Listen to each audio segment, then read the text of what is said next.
Alright guys, welcome to the next video and welcome to the first of probably many videos on Medicare for All and why I think it's one of the best policies presented right now and why I think it would be perfect for this situation, specifically with COVID and specifically in how the United States operates with their healthcare system.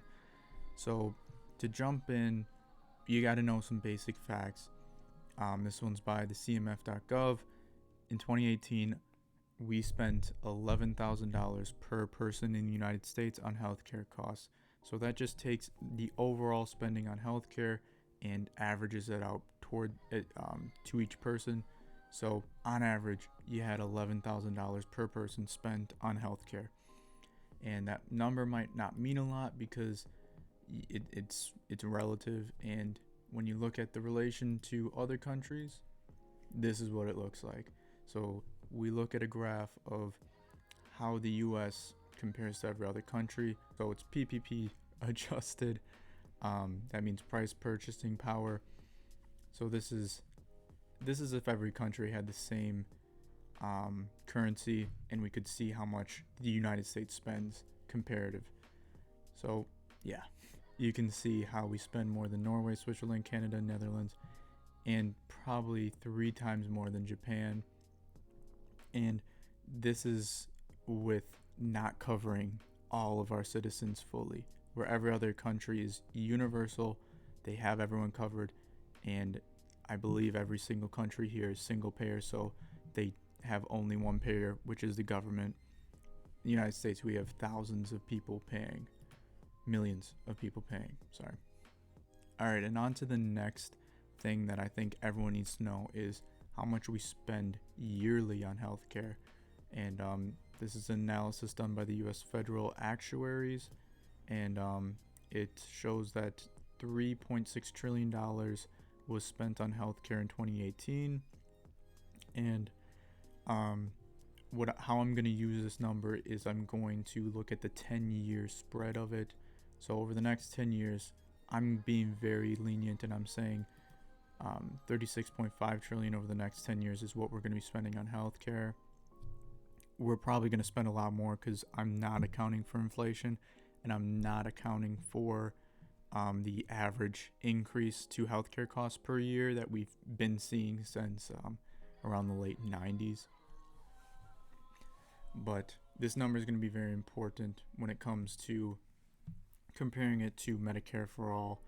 And right here we have a study done by it's done by the Committee for Responsible Federal Budget. This is Jayapala's Medicare for All plan. I think it's the same exact one as Bernie's, but hers is brought in the House versus Bernie's in the Senate, and it shows 28 to 32 trillion dollars over the next 10 years comparatively to how much we're going to be spending without Medicare for All.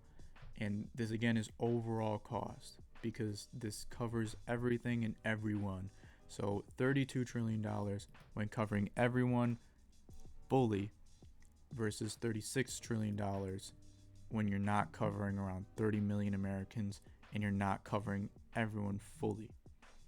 So just an overall huge amount of savings, and that's me giving the most lenient possible number to our current system.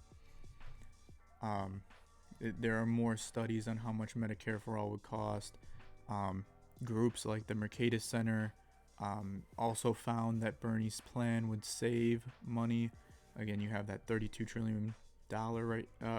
You have that $32 trillion amount right there, and you can go look at 22 different studies that all agree Medicare for All saves money.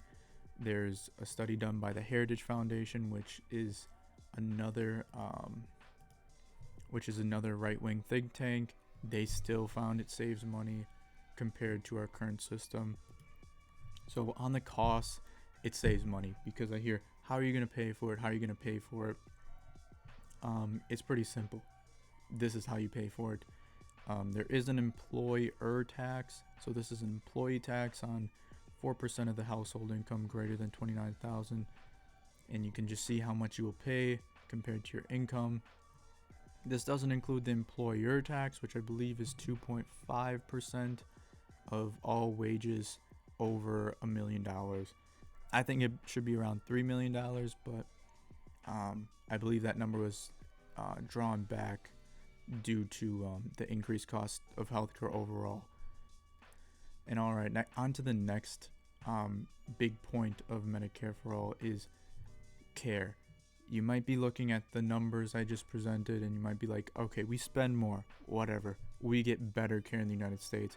We have healthier people, all that. Like, you're getting your bang for your buck with our current system. And if you look, we have an issue with how many people die due to lack of healthcare coverage. We have a huge issue with our life expectancy, our suicide rates, our chronic disease burden, our obesity rates. We have fewer physician visits per person than other countries. We have huge problems. We rank 27th in the world when it comes to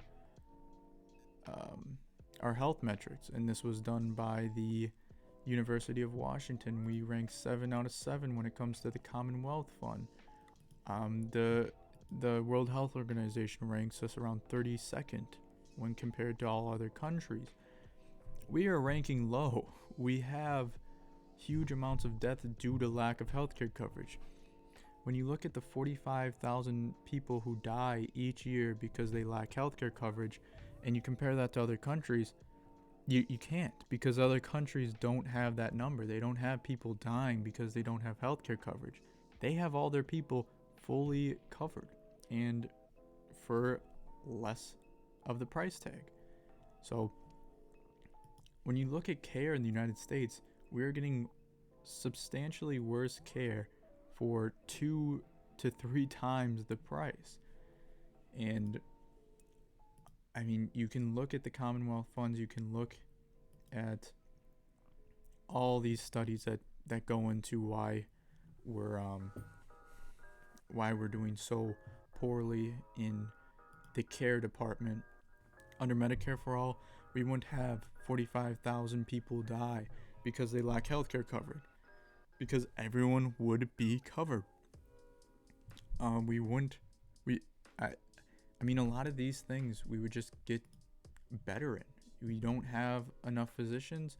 That's something Medicare for All would definitely fix. When you have more people needing to use that system, you're going to have more people who need to be a physician, because we have a disincentive to go see doctors. Why would you go see a doctor if you have to pay? It's just basic economics. If you have to pay, there's a disincentive to go and get that thing. You have to weigh the pros and the cons. And a lot of times, if that cost is too high, you're not going to go, because we have such insane costs for healthcare. I mean, there's so many articles and so many examples of insane costs for basic visits. I mean, some guy had a bill for a $200 Band-Aid, and they labeled it as like some goofy word to make it sound more important. It was a Band-Aid, and they charged him $200. And in the US, we have health insurance companies. Their job is to take your money and use as little of resources as possible, so give you the least amount of care for the highest amount of money you're willing to pay. That's their job. I don't see how anyone could think that would create a good outcome when it comes to care. And finally, I'm going to talk about the middle class real quick and why it would substantially help the middle class. So we have a new state-by-state report by the Commonwealth Fund again that shows in 2018, 10% of the median income was spent on employee premium contributions and deductibles. So 10% of the average income was spent on healthcare costs. That's insane, because when you look at Bernie's plan, it's 4% of anyone's income. It's not 10% for the median. So if you look at the median income, I think it's around $64,000. So it's between $1,200 and $1,600.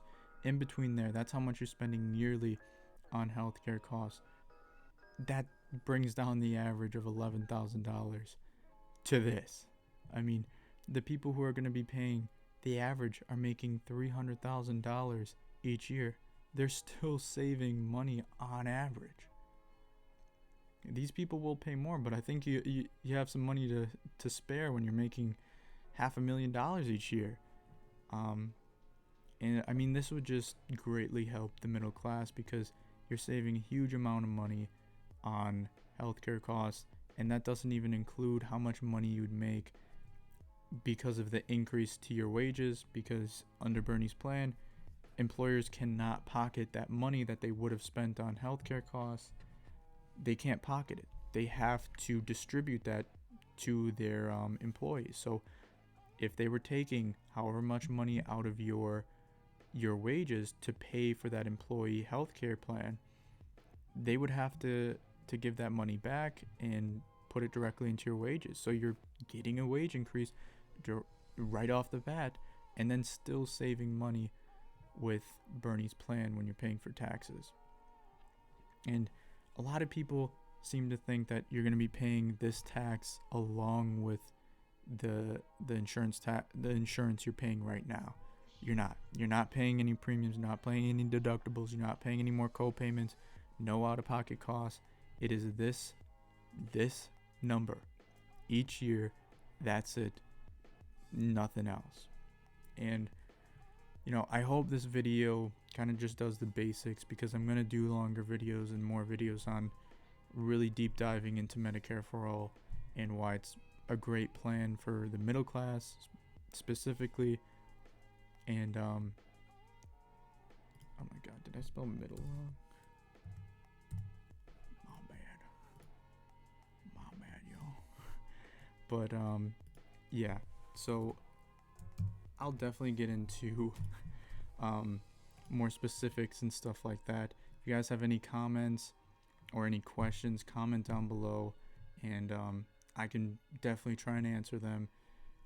But I think overall, yeah, Medicare for All should be something that everybody agrees on, because the facts just bear themselves out that this would be beneficial to most Americans, especially middle class, especially lower class. This would overall just help America spend less money and get better care for the healthcare system. And you guys have unlimited likes, unlimited subscribes. Hit the like button, hit the subscribe button if you like the video, and I'll see you guys on the